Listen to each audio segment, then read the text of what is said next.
دویم عمل هغه دا دی ښایسته اخلاق، ښایسته خوی، نرم خوی والا انسان دا په جهنم باندې حرام دی.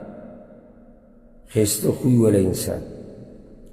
او امام ترمذي دا حدیث راوړی د عبدالله بن مسعود رضی الله عنه، پیغمبر صلی الله علیه وسلم وی الا اخبركم بمن يحرم على النار او بمن تحرم عليه النار.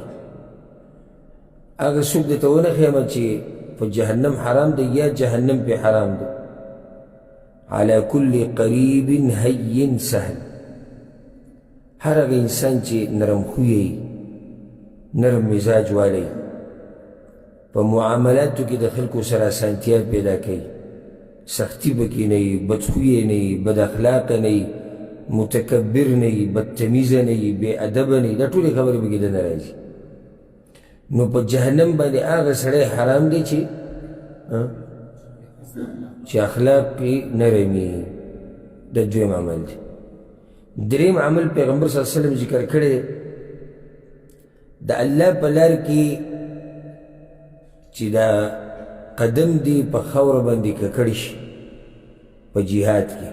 لکه یو سړی جهاد له لاړ او په میدان جهاد کې د خپې په دغه خاورو سره او په دغه غبار سره ککړې شي، او دې ته وایي تغبیر القدم فی سبیل الله.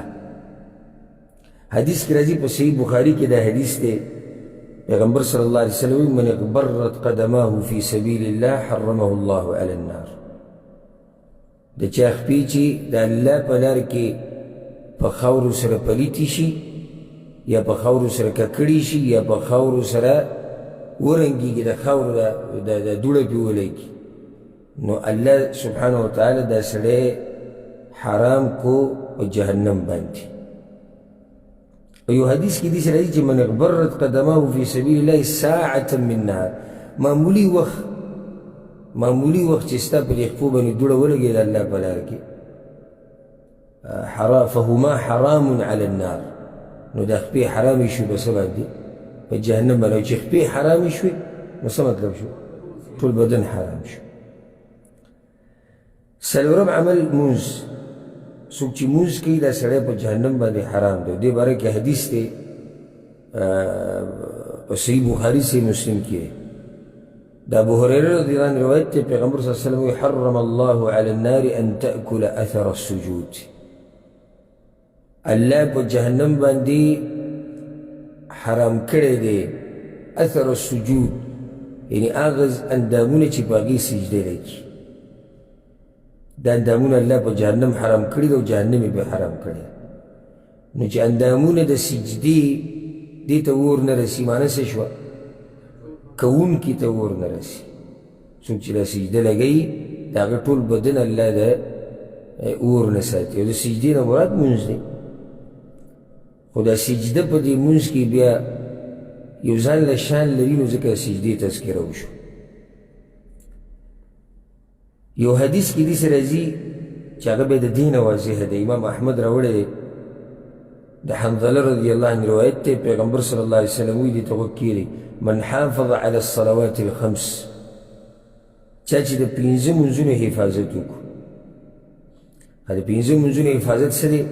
وی علی وضوئها ومواقیتها ورکوعها وسجودها یراها حقا لله علیه. د منځه حفاظت څنګه؟